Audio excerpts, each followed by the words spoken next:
안녕하세요. 지난주 시간에 내용이 엄청 많았죠. 시간은 짧았지만은 또 기본적으로 베이직을 이과 출신 학생들이 좀 하고 왔다면 그거 아무것도 아닐 것 같은데 그죠? 우리 문과 출신들 학생들이 했다면 조금 더 배울 게 조금 있죠. 배워야 돼요. 단순한 거니까 계속 해왔던 건 총정리니까 지난주에 이어서 지난주는 모발 생리에 대해서 했잖아요. 눈이 안 보이는 모근 부분에 했었어요. 근데 이제 모관 부분, 형태 부분으로 들어갑니다. 그래서 이 공부랑 제가 기말고사는 객관식, 주관식 섞어서 시험 문제를 낼 예정이에요. 그래서 모발하고 피부하고 이제 했던 수업 내용을 주관식으로 해서 그날 기말고사 처음에 시간 정해가지고 여러분 다 들어오셔가지고 문제 풀이를 하셔야 될 거예요.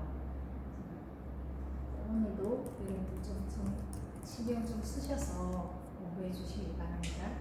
자, 모발 형태 보면 모발은 세 개 큰 구조로 되어 있죠. 원래는 눈이 보이는 부분과 눈이 보이지 않는 부분, 살아있는 부분과 죽어있는 부분 이렇게 나눌 수가 있잖아요. 그래서 모발 구조는 이렇게 큰 형태를 보면 모근과 보관부로 나눌 수가 있고요. 모근부에는 지난 시간에 했던 이러한 기관들이 다 조직들이 모여서 기관을 이루고 있죠. 그래서 모관부는 형태에서 모관부는 표피, 모피지, 모수지라는 세 개의 구조로 이루어져 있습니다. 그치? 그래서 이렇게 뚜렷하게 세 개의 모가 쓰는 축을 따라 몇 개의 뚜렷한 표현이 나뉜다. 크게는 두 개의 모관과 모근을 분류되고요. 모관과 모근을 분류되고 모근에서는 단백질 생활수 나중에 일어나는 모발 단백질 교차 결합 없이 생성된다 했고요. 그 다음에 이제 모발에서는 우리가 보면 크게 나누면은 굵기와 형태로 나눌 수가 있죠. 그래서 굵기에 따라서 7번 변이 된다고 얘기했습니다. 그죠? 7번 변이 된다, 모낭 변이가 있다. 그 다음에 형태는 이 모낭이 어떻게 구조가 되어 있느냐에 따라서 직모, 화상모, 충모로 나눌 수가 있다고 얘기했습니다. 모발 미세 구조를 살펴보면요. 이제 모발 형태에서 미세 구조를 살펴볼 수가 있죠.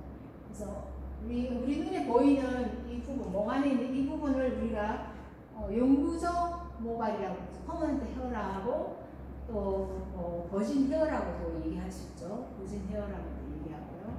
그래서 헤어인데 퍼머넌트 헤어라고 하는 것은 결국은 변하지 않는다는 거죠. 어떤 물리적 화학적 그런 거 말고요. 원래 생태적으로 한번 밀려 올라오면 변하지 않는다. 그래서 연구하다, 식는다든지 바람이라든지 어떤 외부적인 상황에서도 모발을 그대로 유지한다는 의미에서 연구한 모발이어서 퍼머넌트 헤어라고, 버진 헤어라는 것은 물리적 화학적 손상 없이 그냥 우리 자연적으로 밀려 올라온 상태를 그때는 손상의 개념으로서 볼 때 버진이냐, 손상된 모발이냐, 손상되지 않는 모발이냐, 이때 버진 헤어 이런 식으로 얘기합니다. 그래서 영구적 모발은 수분을 빼앗긴, 이게 생리적으로 아까 축중화 작용에 의해서 수분을 빼앗긴 표피와 모피지성, 이땅 없이 있는 모수지 세포로 구성되어서 이를 세포들을 흐트러지지 않게 묶는 천연집착체를 포함한 세포복합 막이 있다. 결국은 뭐예요? 큐티클도 우리가 큐티클이라고 얘기하는데 큐티클러 셀이라고 하잖아요. 왜냐하면 뭐가 에피엑소 엔도 큐티클, 에피엑소 엔도 큐티클로서 이 세 겹이 한 장을 이루고 있다는 거죠. 모발 큐티클은 보통 한 5 내지 되게 두꺼운 모발은 15장으로 이루어져 있거든요. 거의 5 내지 15장으로 이루어져 있어요. 그럼 겹으로 칠 때는 3, 5, 15겹에서 3, 5, 15, 45겹 겹겹이에요. 그래서 에피엑소 엔드, 에피엑소 엔드, 에피엑소 엔드 이런 식으로 계속 에피엑소 엔드 이런 식으로 연결되어 있죠. 이 표피 부분이요. 그러면 이제 코티컬 세포는 이렇게 섬유다발로 이루어져 있습니다. 그래서 우리가 폴리펙타이드 체인 3개가 모여가지고 뭐라 했어요? 요거는 알파 헬릭스 9 플러스 2 대열로 모여서 프로토필라멘트가 육각형 모이면 마이크로, 육각형 자체를 다 모아놓은 매크로. 이게 원섬유, 알파 헤리스 구조, 원섬유, 미세섬유, 거제 섬유가 무슨 코티칼 셀, 코텍스라고 얘기하죠. 이렇게 해서. 모피질은 결정 영역들이 모여가지고 결정 영역이 합쳐져서 코티칼 셀을 이루죠. 모수질은 공공 보이드를 해가지고 그냥 뭐 구멍이 났는데 그 구멍 그 자체에 붉어져 있다는 거죠. 빈 구멍이. 이렇게 해서 이런 것들 자체는 다 뭐 새콤한 복합체로 연결되어 있다. 이게 뭐 알파 헬리스 구조도 보면 알파 헬리스 구조, 그 다음에 프로토필라멘트들이 다 스스로 막을 형성하고 있죠. 새콤한 복합체를 이루고 있다.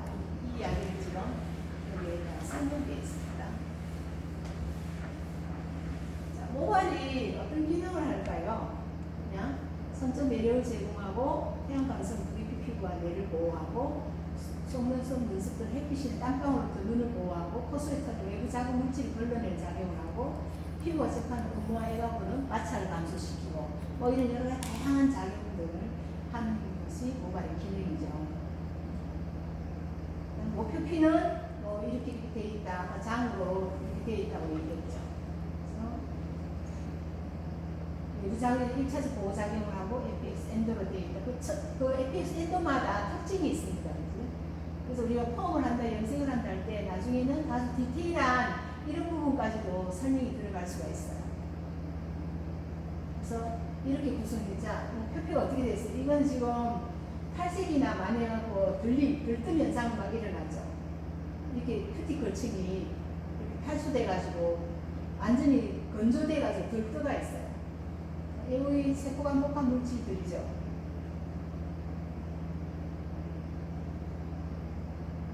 CMC를 다른 걸 눌려가지고 이게 세포간복합 물질 겹겹마다 FX 엔도 이렇게 해가지고 겹겹 사이사이에 세포간복합 물질이 있다는 거죠. 그 다음에 모피질은요, 선면축을 따라서 일직선 정리된 광초인대 세포로서 모피질은 아까 뭐라고 했어요? 코티컬 셀이죠. 큐티컬도 큐티컬 셀이 있고요. 모피지선 세포, 모피질도 코텍스도 코티컬 셀. 아까 결정 영역, 비결정 영역이 결합되어 있고 결정 영역도 3개, 폴리펩타이드 체인 3개가 모이면 알파 헬리스 구조가 9 플러스 2에 가면 프로토필라멘트 이런 식으로 전부 다 뭐예요?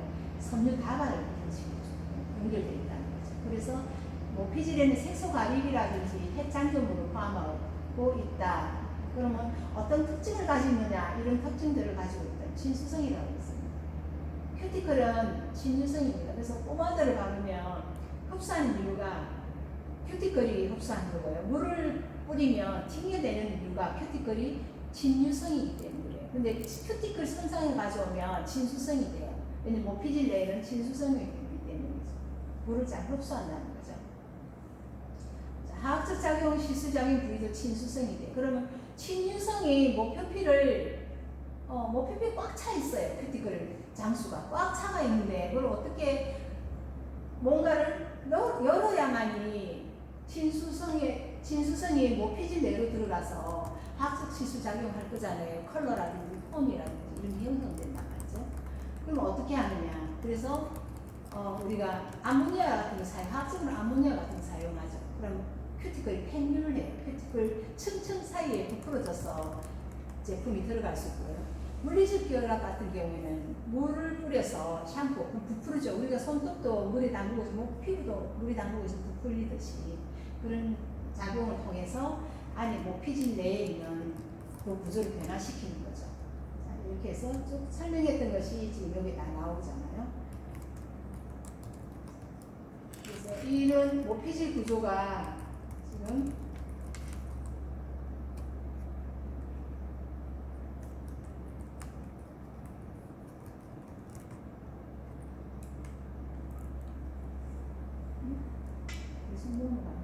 이거 아닌데?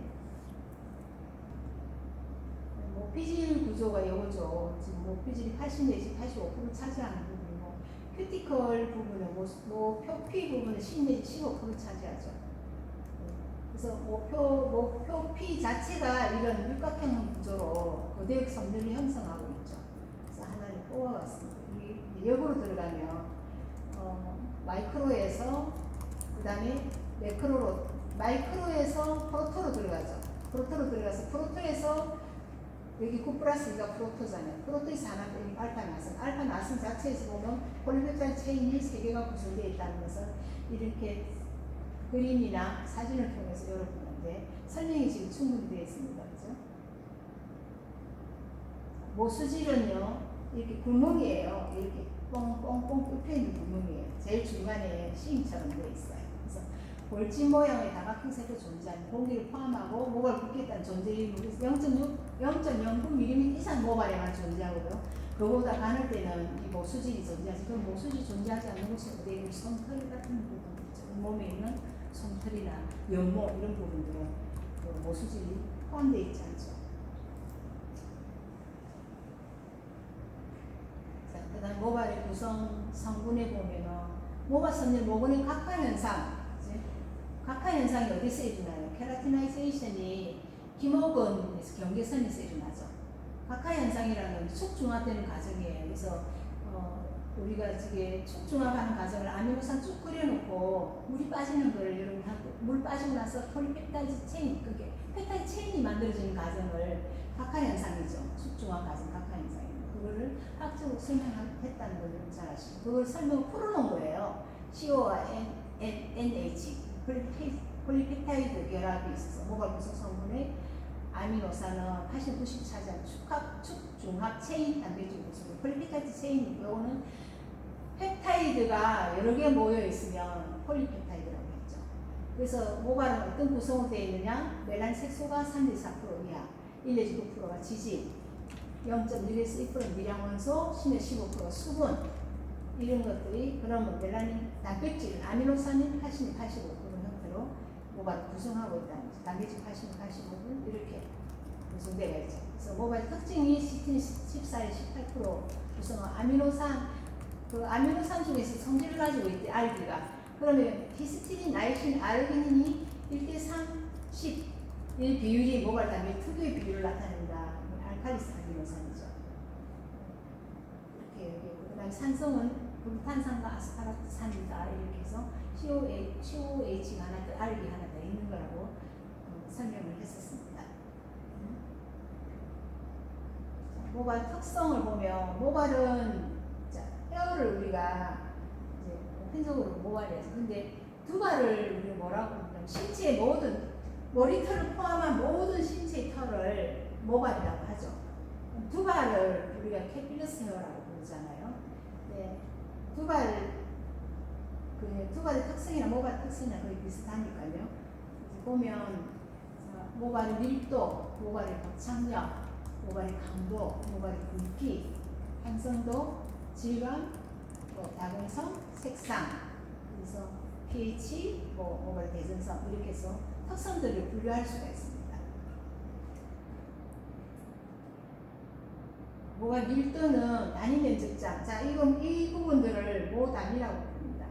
모 피신 단위가 있고 모 단위가 있었죠. 사람마다 자세히 보면 이런 구조도를 형성하고 거리를 가지고 있어요. 이런 거리. 이걸 모발 밀도라고 합니다. 그래서 우리나라 사람들은 2 내지 3, 그죠? 2 내지 3 정도. 이게 두 개가 모여서 날 수도 있고 세 개가 모여서 날 수 있습니다. 아주 밀접하게 있습니다. 우리가 논에 모내기 할 때 지금 한창 이제 할 때잖아요. 모를 심을 때 두 포기 심을 수도 세 포기 심을 수도 가까이 있어. 그렇다고 포기가 붙은 거 아니잖아요. 따로따로 뿌리를 다 내리고 있는데 가까이 있다는 거죠. 그거를 단위라고 부릅니다. 무슨 단위요? 네, 이거는 모 단위수라고 합니다. 그래서 그리스인들 같은 경우, 유럽인들은 저희들이 이제 각 작품, 남성들 작품 시합을 나가보면 굉장히 모발이 촘촘하게 곱게 씹어져 있어요. 근데 흑인들은 3개, 4개가 뭉텅하게 씹어져 있어요. 그래서 그런 분들, 흑인들 익세시블이 컬리디어죠. 킹키어라고 하죠. 그런 모발 갖고 작품하기는 힘들어요. 근데 이제 그리스, 유럽 쪽 사람들의 구상은 아주 고와요. 우리는 뭐 이렇게 덤벙덤벙 한 개도 있고 두 개도 있고 세 개도 있고 이렇게 해서 여기는 진하게 보이고 여기는 흐미하게 보이고 뭐 이게 싱글링 커트 해보면 남성 커트 위로 보면 주상 모발 신경 있는 따라서 컷이 하기 어려울 수도 있고 편하게 쉬울 수도 있어요. 그걸 못 아니수라고 얘기해요.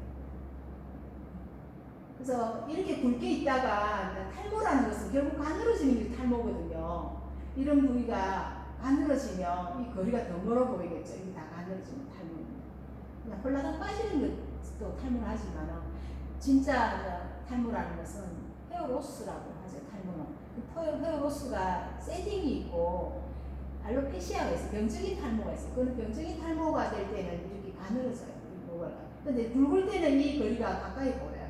근데 이게 점점 야도 가는 거는 멀어 보이겠죠. 다니수를 이렇게 보면서 동양인들이나 서양인들이나 공부하면서. 근데 서양인들은 모발이 가늘면서도 아주 빽빽하게 나가 있고요. 우리는 모발이 굵으면서도 이렇게 듬성듬성 나가 있어요. 흑인은 더 듬성듬성 나 있죠. 그래서 우리가 작업할 때 이런 것들도 굉장히 많이 영향을 미칩니다. 모발밑도 모발 거창력 하나를 이 심겨져 있는 힘이 있어요. 뽑는데 어느 정도의 힘이 드느냐. 성장기 때는 80g 정도. 근데 휴직이 먹을 때는 그냥 이렇게 쑥 빠져나가요. 근데 샴푸할 때도 막 빠져나와요.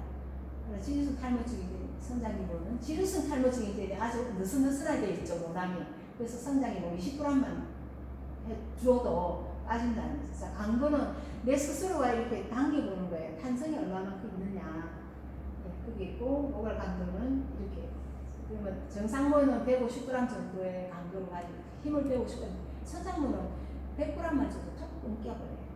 그게 응력, 내 스스로 모발이 약간 화학적으로 결합되어 있는 모발들이 그 결합력들이 얼마나 강하냐 아니면 끊어지느냐 이런 차이가 강도죠.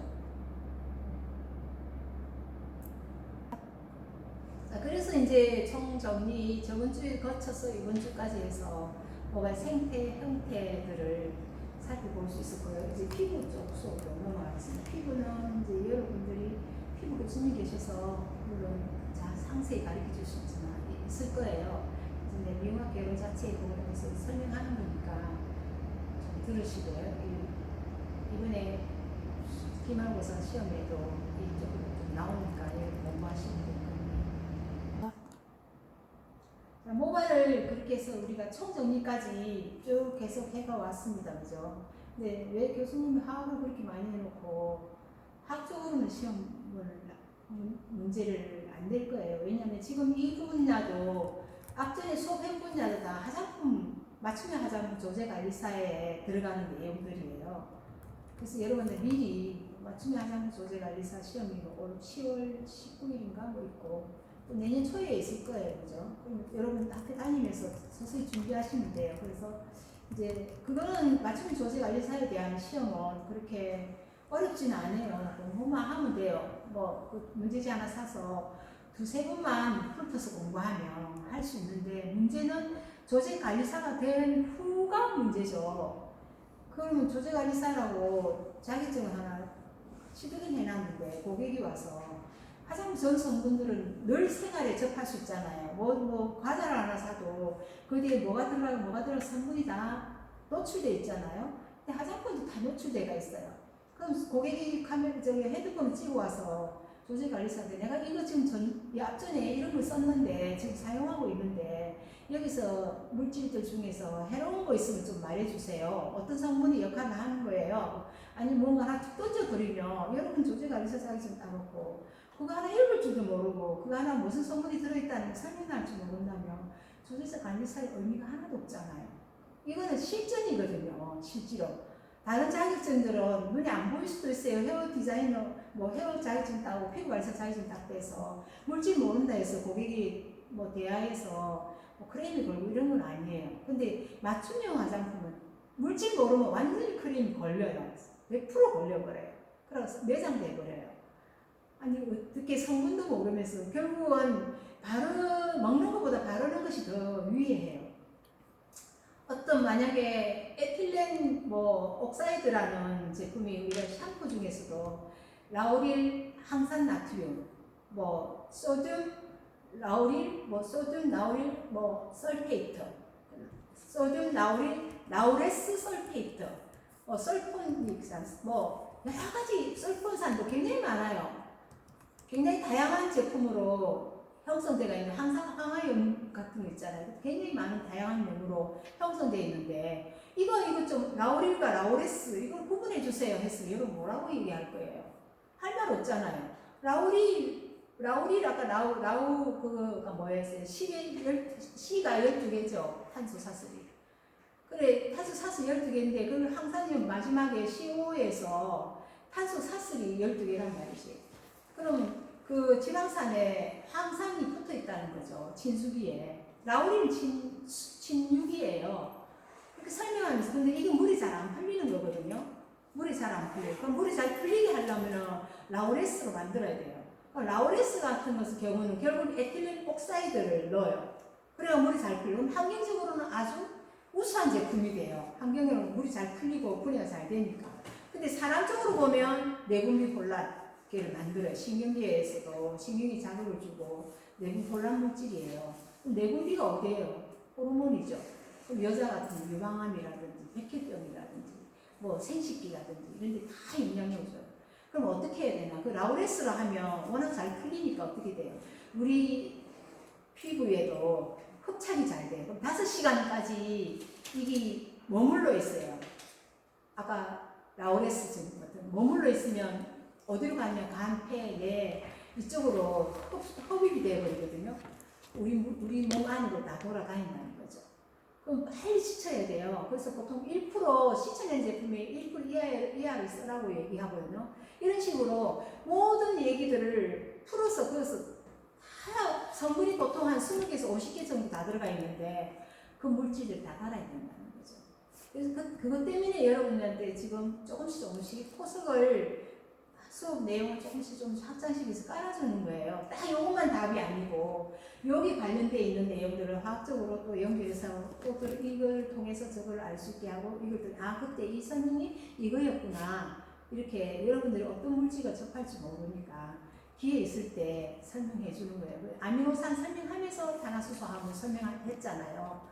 그러면서 탄화수소화합, 모발 색에 대해서 탄화수소화합물, 벤젠기, 당연조 화합물 설명하면서 뭐가 나왔어요? 당연조 화합물에서 유도체가 나왔고 그 다음에 탄화수소화합물에서 지방 나오죠. 지방족 화합물에서 지방족 화합물에 유도체가 나오고 그런 게 다 뭐 알키드라든지 이런 사슬들이 연결되는 거죠. 뭐 아까 뭐 카복실이라든지 이런 얘기들이죠. 근데 피부에 들어가 보겠습니다. 피부는 이제 계속 모낭 그리면서 각질층, 표피층 그리면서 연결했잖아요. 내모근소, 외모근소 연결되는 모낭에서 연결되는 표피층에서 연결되죠. 그럼 각질층이 있고, 그 다음에 가립층이 있고, 그 다음에 유구층이 있고, 기저층이 있고 이런 식으로 연결됐어요. 자 보면 피부도 그렇게 낯설지는 않아죠. 그래서 피부 생리 구조에 보면 밖으로 다 보내는 게 표피층이죠. 그래서 우리가 피부라는 큰 기관이 있어요. 시스템 기관은 그 하부 구조가 조직으로 되어 있고요. 조직의 가장 하부 구조가 세포예요. 그래서 세포는 생명의 가장 기본 단위라고 제가 이야기했죠. 세포 스스로가 증식, 분열, 분화, 이동 이렇게 한다고 했잖아요. 그래서 세포는 세포막이 있고 세포질이 있고 핵이 있다 이런 얘기를 하면서 그래서 그 세포로 이루어진 것들이 각질층, 가립층, 유구층, 기저층입니다. 그래서 표피층은 표피를 딱 칼로 이렇게 오렸을 때 피 안 나는 부분이에요. 1mm 이하의 두께를 가진 것이 표피층이에요. 그리고 표피층에서 기저층에서는 이게 표피층 가장 아래에 있다고 기저층이 하죠. 그 다른 말로 하면 뭐라고 불러요? 스템셀이라고 하죠. 거기서 세포분열이 일어나요. 그래서 줄기세포라고 얘기하죠. 여기서 세포분열이 일어나서 유구층으로 올라가고 유구층에서 이제 기저층으로 가고 유구층에서 가립층으로 가립층에서 각질층으로 가고 이런 식으로 올라가는 거죠. 네. 잘못 나왔네요. 그래서 피부에 생리를 이제 지금 들어가잖아요. 생리는 어디 우리 몸 안에 있는 거죠. 그러면 피부라는 것은 결국은 아까 모발도 3개 층으로 되어 있듯이 피부도 3개 층이에요. 표피, 진피, 피하지방 이렇게 되어 있는. 그게 피부의 두께가 다 달라요. 그래서 표피는 아까 코 떴을 때 피 안 나는 거 안 아픈 부분이겠죠. 그 다음에 진피는 2 내지 4mm 깊이를 가지고 그 밑에 4 내지 10mm 깊이를 가지고 있는 것이 피하지방. 결국은 뭐예요? 총체적으로 합하면 10mm, 1cm도 안 되는 것이 피부의 거층입니다. 그죠? 그렇게 형성되죠. 자, 그랬을 때 표피는 4개 층으로 구성되고 이거는 각질층, 가립층, 유구층, 기저층은 얇은 피부라고 볼 수 있고요. 자, 투명층이 있죠. 그러면 5개가 들어가면 두꺼운 피부라고 볼 수 있어요. 투명층은 우리가 입술이라든지 손, 발바닥이 투명하게 보이잖아요. 그까지 들어갔을 때 이렇게 나와요. 그래서 진피층은 2개죠. 유두층과 망상층으로 되어 있습니다. 그래서 유두층은 망상층이고 피하지방은 피하지방층으로 되어 있고요. 그러면 우리가 지금 주로 많이 다루는 것이 표피층이에요. 1mm 정도로 가지고 다뤄요. 그럼 우리 모발은 어떻게 심겨져 있냐면 피하지방 조직층까지 깊이 들어가 있어요. 그래서 표피층만 가지고 얘기하면 재생 시간이 보통 28일 주기라고 얘기를 해요. 보통 그냥 일반적으로 28일 주기를 하는데 모낭은 모발이 밖으로 나온 우리가 오늘 이제 영양을 섭취했어요. 그러면 분열해서 밖으로 나오기 한 달 반 걸려요. 그럼 어떻게 계산해? 나중에 이제 표피층도 계산하는 방법이 있고 모발도 계산하는 방법이 있어요. 그거를 잘 기본적으로 알아야지 탈모라든지 아니면 이 피부 재생에 대한 얘기를 할 때 뭐 우리가 병원에 가면 이렇게 얘기해요. 오늘 레이저를 쏘았어요. 의사가 뭐 이렇게 뭐 레이저 세포에 이제 뭐 영향을 준다고 레이저 팡팡팡 쏘았을 때 의사 하는 말이 그래요. 3개월 후에 좋아질 겁니다. 이렇게 얘기해요. 왜 3개월 후지? 오늘 맞았는데? 그러면 이걸 가지고 계산을 하면 돼요. 그래서 피부가 재생되는 주기가 오늘 각질층에, 기저층에서, 기저에서 각질까지 올라가는데, 각질층까지 가는데, 이 기저층에서 각질까지 가는데 14일이 걸려요. 그럼 각질층에서 다시 피 타져서 밖으로 떨어져 나가는 데가 14일 걸려요. 각질층이 쌓이거든요. 이렇게. 라밀라층에서 막 쌓여요. 10 내지 20층 정도 된 각질층. 그럼 합해서 28일이에요. 그거는 28일 전에 이미 28일 전에 시작된 거고요. 오늘 내가 레저를 쏘았어요. 그러면 요 앞에 계속 28일 정도, 요 앞에 얘가 14일 떨어져 나오고 얘도 14일 올라가야 되고 쭉 올라가는 게 28일 걸리죠. 그죠? 그럼 예전에 올라가야 될 게 28일, 오늘부터 시작하는 게 28일이에요. 그럼 합하면 56일이에요. 그런데 눈에 보이려면 이 두께가 이 20층에서 계속 피탈되는 게 14일 이상 걸리잖아요. 그럼 내가 올라왔을 때도 14일이에요. 그럼 28일이죠. 28일 더하면 84일이죠. 그럼 거의 3개월이에요. 이런 결과가 가장 베이직에서부터 계산이 나와요. 그래서 3개월 후에 좋아질 겁니다. 이렇게 얘기해요. 그럼 오늘 맞고 3개월 후에 또 3개월이 맞는 게 계속 한 달마다 한 번씩 더 레저를 하잖아요. 레저를 쏘아주면 계속 3개월이 좋아지니까 피부는 늘 좋아지는 상태죠. 근데 오늘 맞았다 고 1년 안 맞았다면 좋아지나요? 아니라는 거죠. 이런 회사도 모발도 마찬가지예요. 모발도 6개월을 잡아요. 오늘 케어를, 두피관리 케어를 한다. 그러면 의사들이 6개월 후쯤 되면 모발이 두꺼워질 겁니다. 뭐 증상이 나타날 겁니다. 탈모가 안 될 겁니다. 이렇게 얘기해요. 그럼 한 달 반이면 45일이잖아요. 그럼 오늘 내 모낭에서 이게 이제 분열돼서 다 올라가는 게 또 45일이죠. 오늘 시작했던, 여태 있었던 게 45일이죠. 오늘 시작하면 또 45일이니까 90일이잖아요. 근데 모발이 나왔을 때 어느 정도의 길이가 있어야지 우리가 이게 낫다 안 낫다 할 수 있어요. 막 올라왔을 때 깎아라 할 때 낫다 이렇게 이야기할 수는 없거든요. 그래서 우리가 90일이 3개월이잖아요. 곱하기 2 하죠. 그러면 6개월 내야지. 길이가 한 달에 1.5cm 자라는데 3개월 해봐서 3cm 아니에요? 아니 4.5cm. 넘빌릴 소리요. 미용적으로 우리가 어떤 할 수 있는 거는 3cm 이상이 돼야 돼요. 3cm 이하가 되면 미용적으로 할 수 있는 일이 하나도 없어요. 그래서 밸리어스해요. 필요 없는 모발이 미용에서는 우리가 시술하기에 이런 계산점들을 다 가지고 설명해 주는 거예요. 아주 베이직이 가장 큰 문제점들을 풀어내는 방법이 베이직이라는 거죠. 여러분들이 내가 저쪽에 가야 돼요. 그러면 여기서까지 물론 뛸 수는 있어요. 어느 정도 저기까지 못 뛰죠. 선수도 아니고 뭐 이게 장대 뛰기도 아니고. 그럼 한 걸음부터 가야 되는 거 아니에요? 결국은 처음 시작점이 있어. 한 걸음 시작해야 된다. 이런 기초에서부터 시작해야 된다는. 그래야 단단한 기본 지식이 깔리는 거죠. 그런 것들을 자꾸 여러분 스스로가 인문학적 사고에 빗대서 내가 왜 공부해야 되나, 내가 어떻게 살아야 되나, 왜 공부해서 살아야 되느냐, 또 무엇을 하고 살아야 되냐, 이런 고민들을 늘 끊임없이 하도록 여러분 머릿속에 담겨 있어야 돼요. 지금 이 순간이 영원하지는 않는다는 거죠. 변하죠. 그럼 나도 같이 변화하면서 사회에 적응할 수 있어야 된다는 거죠. 그래서 지식이라는 체계가 필요한 거예요.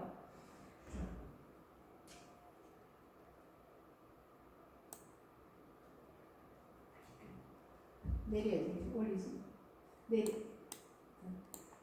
더 내리지. 자, 그래서 이 부분이 아주 중요해요. 사실은요. 여기서 모든 것을 지금 다 말해줄 수가 있어요.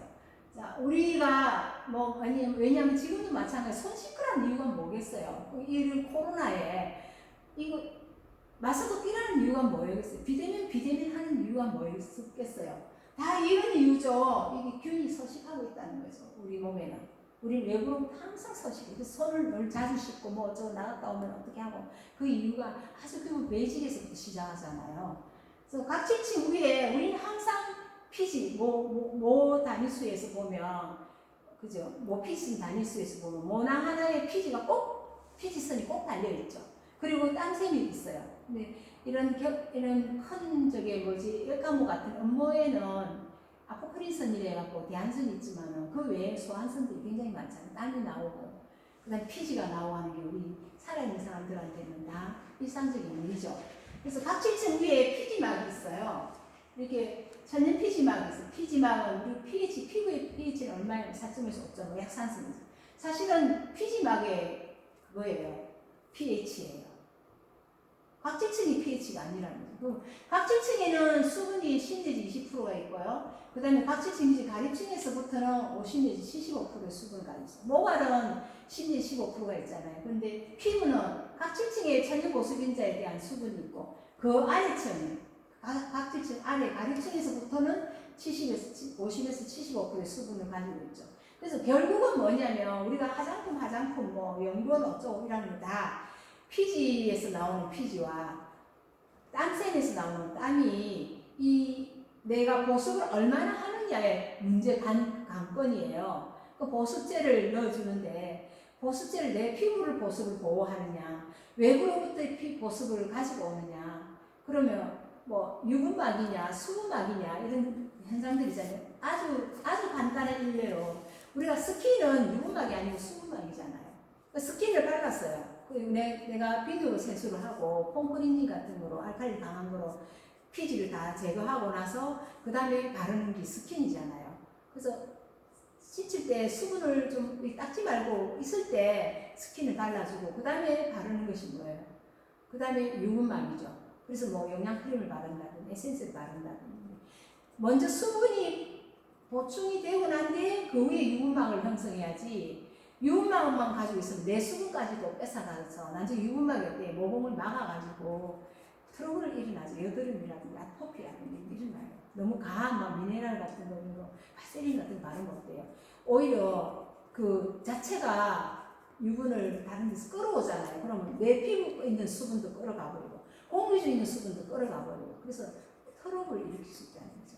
그래서 이런 그 제품에 대한 성능 특성을 제대로 알면 뭘부터 발라야 되고 수분을 많이 먼저 주고 나서 유분막으로 덧발라야지 내 수분과 함께 내가 피부 결이 좋아지고 피부 자체도 탄력이 있고 이렇게 형성되는 거잖아요. 색깔도 좋고 피부색도. 근데 아주 심플한 곳에서 우리는 다 뭔가를 놓치고 있다는 거죠. 이런 공부를 하기 위해서 지금 피부에 대한 구조도 알아야 되고 모발에 대한 구조도 알아야 된다는 거죠. 그래서 몇 프로의 수분이 가지고 있는 천연 피지막이 어떻는지, 천연 피지막은 산성이죠. 그래서 균들이 서식하기가 오히려 힘들죠. 근데 우리 자체의 외부로부터의 미생물은 항상 우리와 같이 살고 있거든요. 천연 보호막을 형성하고요. 그거는 밖에는 OW형이죠. 그래서 기름 바탕 위에 물이라는 거죠. 그래서 유중 수용이다, 유화 상태다 이렇게 합니다. 그럼 얘는 누가 없애줘요? 계면활성제가 얘들을 싹 없애버리죠. 비누화된 천연활성제가 우리 수분들을 싹 천연보습인자까지도 가져갈 수가 있다는 거죠.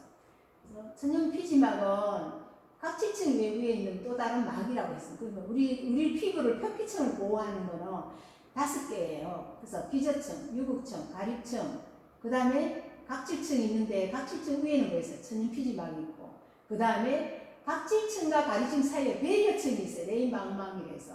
이 배려층이 무너지면 손상 피부가 거칠어져요. 피부결이 수분이 다 하나도 없는 거죠. 그래서 배려층이 뭐냐면 우리가 물에 빠져 죽었어요. 그럼 물이 퉁퉁 붓죠. 몸이 물을 흡수해가지고.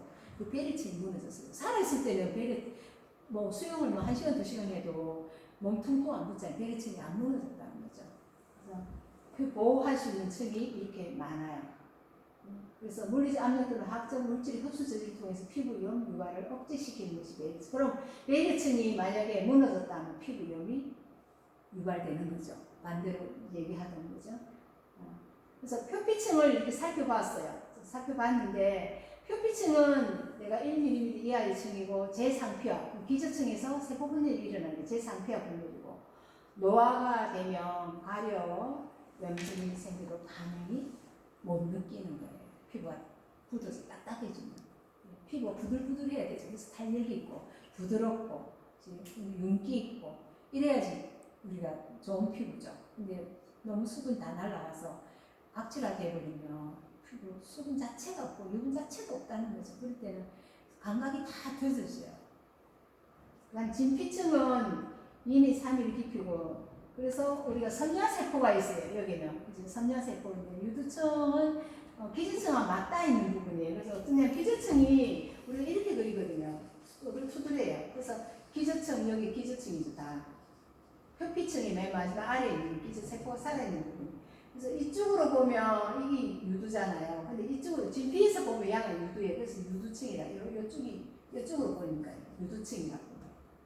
그다음 나머지는 이제 망상층입니다. 여기는 이제 콜라겐, 엘라스틴이라든지 섬유화 세포들이 뭐 어떤 그 결합들이 막 이루어져서 탄력이라든지 뭐 수분을 보유한다든지 이런 층들이 이렇게 섬유로 많이 이루어져 있어요. 자, 그럼 피하지방은 피하조직으로, 지방으로 이루어져 있다는 거죠. 그래서 우리가 보면 내이방어층에서도 그 자외선 B를 차단한다고 했죠. 약활성 pH가 7.5에서 여기는 약산성이 pH가 산성이죠. 여기는요 내려오면은 피부 속으로 내려오면 약알칼리성이에요. 그래서 우리가 밖에 나갈 때 이렇게 하죠. 이게 뭐냐면 차단시키는 투명층이 차단시키고, 여기는 하얗잖아요. 흑인들도 하얗고 그죠. 이렇게 안 하죠. 여기 멜란 색소가 침투되는, 그래서 이렇게 해요. 차단시킨다. 여기 이유가 여기 있죠. 이런 이유들을 끄집어서 설명할 수 있는 거죠. 이론적인 걸 통해서요.